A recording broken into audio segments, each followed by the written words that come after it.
Absolutely. Here is Section 1, The Fall of Sol, written in full with a minimum of 700 words. Hashtag Section 1, The Fall of Sol. In the waning decades of the 22nd century, humanity stood at the apex of its achievements. Sol had been tamed, its energy harvested by vast orbital arrays. Earth's climate was stabilized, disease largely eradicated, and conflict reduced to the margins of history. Mars bloomed with terraforming greenery, Europa's icy shell was pierced to reveal thriving aquatic colonies, and the asteroid belt buzzed with industrial activity. Mankind had not just reached the stars, it had claimed them. No one saw the end coming. The first signs were subtle. Solar observatories detected anomalies, micro-occlusions in the sun's emission spectrum. At first, scientists assumed natural causes, solar storms, magnetic flux, or an exotic cosmic phenomenon. But the data grew stranger. A perfectly symmetrical shadow began crawling across the sun, visible only through high-frequency sensors. It wasn't blocking light at random, it was absorbing it, like some planetary-scale predator consuming the sun's radiance. Then came the first sighting. A fleet of black, angular objects appeared at the edge of the system. No radio transmissions, no visible propulsion, no diplomatic overtures. They arrived in utter silence, moving with impossible grace, blotting out the stars in tight formations. The objects formed a shell, steadily positioning themselves in orbit around the sun. Humanity watched in horror as it realized what was happening. A Dyson swarm. But not of human origin. Within a month, 20% of Sol's output was gone. Earth satellites, once powered effortlessly by solar collectors, began to fail. Temperatures dropped by 4 degrees. Emergency protocols were activated. Still, humanity hoped, perhaps it was a miscommunication. A misunderstanding. Surely, no intelligent species would do something so immense, so irreversible, without warning. But the Noctari weren't concerned with warning. They were not conquerors in the traditional sense. They didn't come for land or resources. They didn't make demands. They didn't even recognize humanity as an enemy worth addressing. They came to extinguish life, efficiently, absolutely, and without drama.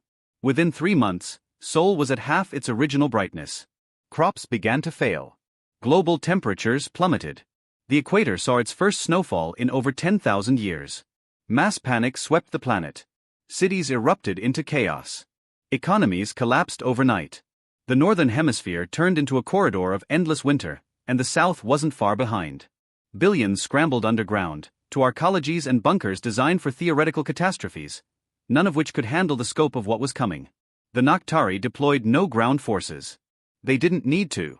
Their Dyson shroud advanced like a black curtain, erasing the light, inch by calculated inch.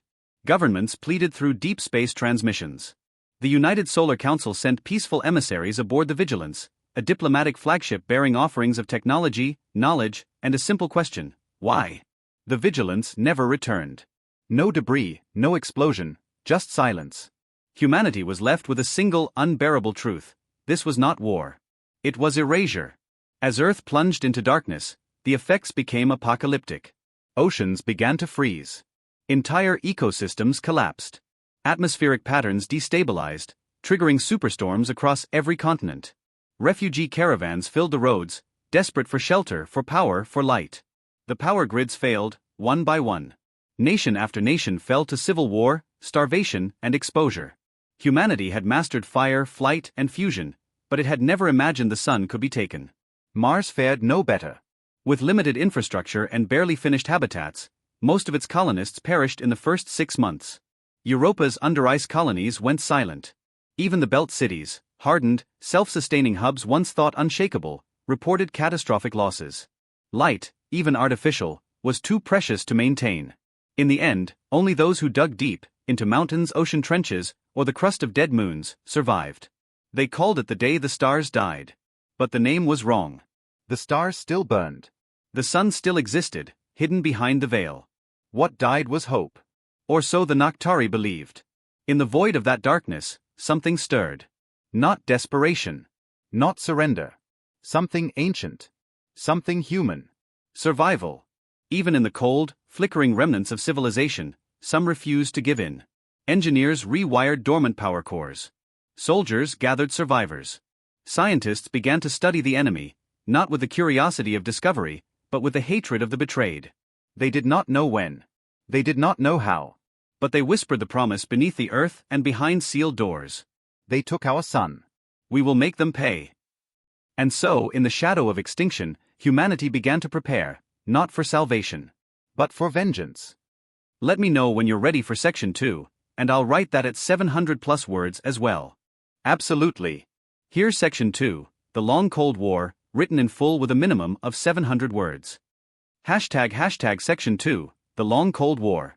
When Sol vanished behind the Noctari's shroud, humanity fell, but not entirely. What remained of the species scattered like glowing embers in a freezing wind. They burrowed into the ground, beneath mountain ranges and into the ancient crust of the earth. They fled to Mars, Europa, Titan, and the asteroid belt. Anywhere they could find geothermal heat, underground reserves, or nuclear reactors that still pulsed in the dark. These fragments of civilization became isolated, disjointed, and desperate. Yet they endured. What followed was not a brief war or a rapid recovery. It was a century-long crucible known only as the Long Cold War, a silent, bitter era of survival without sunlight, of resistance forged in the dark. On Earth, temperatures stabilized at subarctic levels even along the equator. Massive heat domes were constructed deep beneath old megacities, vast thermal containment shelters powered by fusion cores or scavenged geothermal vents. Only the wealthiest nations had them when the collapse began. But through barter, war, or desperate migration, remnants of nations condensed into these refuges. Entire generations were born underground, never seeing daylight, never feeling the warmth of Sol on their skin. Artificial lighting was a luxury. Illumination came in pulses, regulated by energy rations, controlled by councils, often tied to loyalty oaths or labor quotas. The darkness wasn't just outside anymore. It became a part of life. Martian colonies fared somewhat better. Though initially hit hard by the loss of solar power, their reliance on nuclear energy and subterranean habitats gave them a structural advantage. The Martian Accord, once a ceremonial alliance between colonies, transformed into a militarized confederacy. Their motto was stark. No warmth. No fear. No surrender. On Titan and Europa, deep ocean facilities originally built for exploration became isolated fortresses. They grew food in biolabs, powered themselves through fusion or planetary core heat, and communicated rarely with the outside. Some even refused all contact, going dark for decades, choosing survival over solidarity. The asteroid belt became a rogue frontier. Pirates, scavengers, and isolationist engineers formed the Belt Confederacy, a loose collective of orbital bunkers and hollowed-out rocks. What they lacked in structure, they made up for in innovation. It was the Belters who first began experimenting with stolen Noctari tech, captured in a suicidal mission led by the Abyss Reavers, a crew that hijacked a Noctari drone ship at the cost of their lives. The ship's blacklight drive changed everything. From its remains, humanity learned that the Noctari used vacuum-based propulsion systems, silent electromagnetic stealth fields, and subatomic communication protocols. With this knowledge, the seeds of human retaliation were planted. Even as they huddled in cold bunkers and sunless tunnels, humanity evolved. They created dark tech, systems designed to work in total absence of solar input. Bioluminescent agriculture, quantum resonance heating, zero-light data storage, neutrino network relays. Each innovation was a declaration: we will not go extinct in your night. But innovation came at a cost. Resources were scarce. Factions formed. The world was no longer one planet, but dozens of self-contained ecosystems, many with their own rules and leaders. Conflict did not end. It simply changed form. Yet one idea bound them all. The enemy still watched. The Noctari had not left. Their ships circled the solar system like vultures in the void. They sent down small black probes, observation drones that glided silently through Earth's stratosphere, through the Martian sky, past Europa's ice. They never fired. Never spoke. They merely watched, collected, and left. Their silence became an insult greater than any invasion. To the Noctari, humanity was a failed species, a problem solved. They didn't believe the remnants in the dark were capable of threat. It was extermination by attrition. All they had to do was wait for the last bunker to run out of power. They had no idea what was growing in the cold. In time, fragmented human outposts reconnected. A covert relay web was formed, ***, the darknet ***, a stealth quantum communication grid invisible to traditional sensors. It linked Earth's deep cities, Mars' militarized strongholds, Europa's sealed oceans, and the Belt's rogue fleets. For the first time in nearly a century, humanity spoke as one people again. Not in open broadcast, but in encrypted, silent consensus. And what they spoke of was war. The underground think tanks of Earth, the weapon labs of Mars, the tech forges of the Belt, all began to coordinate under a unified doctrine, the Retaliation Protocol. They would not merely fight the Noctari. They would surpass them. Use their own tools against them. A new fleet was designed, deep in Mars' frozen equatorial range, within the hidden shipyards of Olympus Mons, the Nyx class, named for the primordial goddess of night. These ships would be cold-powered, invisible to heat scans, equipped with blacklight drives and gravitic silencers. Crewed by the best pilots humanity had raised in the dark. No banners. No colors. Just hulls of matte black alloy and engines colder than space. They would not return the sun. That dream was dead. But they would bring night to the enemy. This was not vengeance driven by rage. It was something older, quieter, and infinitely more dangerous. The cold resolve of a species that refuses to die. Let me know when you're ready for Section 3, the Retaliation Protocol, and I'll continue with another 700+ words. Absolutely. Here is Section 3, the Retaliation Protocol, written in full with a minimum of 700 words. ## Section 3, the Retaliation Protocol. The decision to strike back was not made in a moment of passion or a surge of vengeance. It was forged over generations, crystallized in the minds of those born in the dark, those who had never seen the sun but had heard stories of its warmth, its brilliance, its loss. For them, revenge wasn't rage, it was duty. They called it Operation Eternal Night. Planning began in the Martian vaults under Olympus Mons. There, far from prying Noctari probes and shielded by planetary interference, the remnants of humanity's military minds gathered in secret. Engineers from the Belt, tacticians from Earth's deep shelters, AI strategists from Europa, all aligned under a singular doctrine: strike in the dark. Strike without light. Strike without mercy. ***. The first step was to finish the Nyx fleet. Where earlier human ships had relied on solar collection or thermonuclear reactors, the Nyx-class warships were cold vessels, driven by matter-antimatter annihilation cores, sheathed in light-absorbing hulls, and equipped with systems so silent they didn't emit a single detectable photon. These were not battleships, they were ghosts in space. Each was armed with gravitic torpedoes, fusion lances, and most terrifying of all, the event knives, weapons that created localized collapses in space-time, small artificial black holes designed to pierce and erase. Developed from experimental Noctari tech, these devices made conventional warfare obsolete. The humans didn't want to fight a war. They wanted to end it. Recruitment was equally deliberate. Pilots and commanders were drawn from every surviving outpost, chosen for resilience, clarity, and the psychological strength to operate in total isolation. Many were second or third generation children of the dark, people who had never known warmth or sun, and who harbored no nostalgia for the old world. For them, the Noctari weren't just enemies. They were the reason their mothers cried in the dark, why siblings starved under flickering lights, why entire families vanished into frozen graves. They trained in void chambers, lived without light, slept in rotations tied to no planetary cycle. Every second of their preparation was steeped in silence, every simulation crafted to break them. Those who emerged were few, but they were enough. The fleet departed in absolute secrecy, launched from hidden silos across Mars, Ceres, and Titan. No human broadcast acknowledged them. No farewell was given. They slipped into the night between stars, invisible even to human instruments, and then, one by one, they disappeared from the solar system. Their targets were chosen not randomly, but with precision. The Noctari had constructed their Dyson swarms in multiple systems. Though Sol was the first they shrouded entirely, others were in progress. The Nyx fleet targeted these. Not military installations. Not cities. Stars. Their first strike came in the Red Trine system, a trinorous star cluster partially consumed by Noctari collectors. The Nyx fleet deployed synchronized mirror arrays and gravitational field emitters around each sun, mimicking the Noctari's own methods. But instead of absorbing light for energy, they bent it away, redirecting starlight into deep space, leaving the system cold. The effect was immediate. Without warning, entire planets were plunged into sudden darkness. Energy grids failed. Ecosystems collapsed. Noctari fleets scrambled to respond, but there was nothing to fire at. No signal to trace. No trajectory to follow. Their own strategy had been turned against them. What followed was a campaign of methodical silence. Over the next 5 years, more than a dozen Noctari systems were targeted. Always the same pattern: the sun went out. Infrastructure failed. Civil unrest spread. And then came the messages. Using hijacked Noctari communication protocols, human AI broadcasts began transmitting across affected systems, short and chilling. You took our sun. Now we take yours. The psychological impact was devastating. The Noctari, long masters of cold efficiency, had never faced an enemy that adapted like this. They had calculated humanity's death within decades. Yet here they were, striking with the same tools with greater precision and without warning. Entire fleets went dark. Dozens of Noctari strongholds, panicked and confused, destroyed themselves in attempts to purge infiltrators.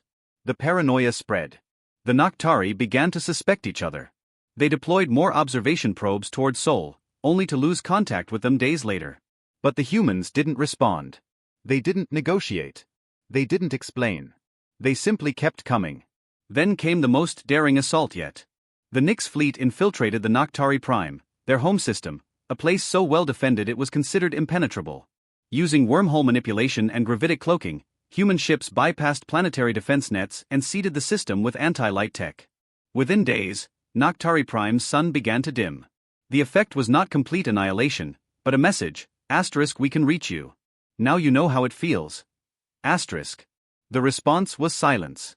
Not out of arrogance this time, but out of fear. The Noctari had believed humanity's dependence on the sun made them weak. They never imagined that same loss would birth something stronger, colder, and far more relentless. They had assumed they were the apex predators. They were wrong. And as their systems went dark, as panic spread through their empires, they began to understand the terrible truth. Humanity had not merely survived extinction. Humanity had evolved into it. Let me know when you're ready for Section 4, The New Light, and I'll complete the final 700-plus word chapter. Absolutely. Here's Section 4, The New Light, written in full with a minimum of 700 words. ## Section 4, The New Light. The war did not end with a decisive battle. No great fleets collided in a final blaze. There was no surrender ceremony, no treaty signed on alien marble beneath the banner of peace. It ended with a whisper, soft, cold and final. The Noctari, beings of shadow and calculation, masters of entropy and silence, had met an enemy that not only refused to die but had become more efficient in death's shadow than it ever was in the light.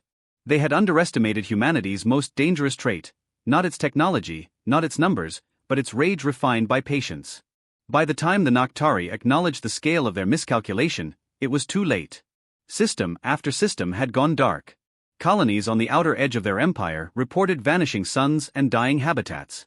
Internal paranoia consumed their governance. They had built an empire on cold order, but their own logic could not account for the human capacity to evolve through suffering. When the first delegation arrived at Sol's edge, it was not a warship. It was a crippled diplomatic barge, charred, dim, half-functioning, its hull marred by exposure to gravitational weapons. Inside were 3 Noctari envoys, stripped of their status, bearing no weapons or emissary honor. Their message was simple: stop. They begged for an audience, not to negotiate, but to ask the question no Noctari had ever needed to ask before: what do you want? And for a long time, humanity gave no reply. Earth was not what it had been. Even after the partial dismantling of the Dyson Shroud, sunlight had not returned in full. But it no longer mattered. The deep cities still pulsed with power from geothermal cores and dark-tech reactors. The Martian Confederacy had grown into an independent power bloc, their terraforming successful not because of the sun, but despite its absence. Titan had become a hub for bioluminescent genetic engineering. Europa, with its deep oceans, had become the cradle of post-human research. The belt ran the most advanced AI net in the system. Humanity had become a civilization of the void. In orbit above Earth, where once the sun had been hidden, now stood a new construct, the Forge Star. It was not a sun in the classical sense. It did not burn hydrogen or shine through natural fusion. It was an artificial stellar engine, powered by matter-antimatter convergence and stabilized through gravimetric anchors. Its light was colder, more precise, and utterly human. It had not been built for warmth. It had been built to prove a point. When the Noctari envoys finally stood before the unified human assembly, projected via hololink from their quarantine cell, humanity gave its answer. We wanted to show you what it felt like. We wanted you to look at your children shivering and think of ours buried in ice. We wanted you to learn fear. And now you have. The Noctari bowed their heads in acknowledgement. It was not an apology. They were not a species that understood remorse. But they understood submission.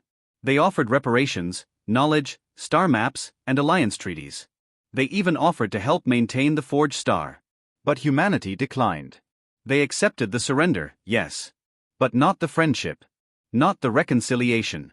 Forgiveness was a luxury of warmth, and humanity had been too long in the cold. Instead, they turned to others.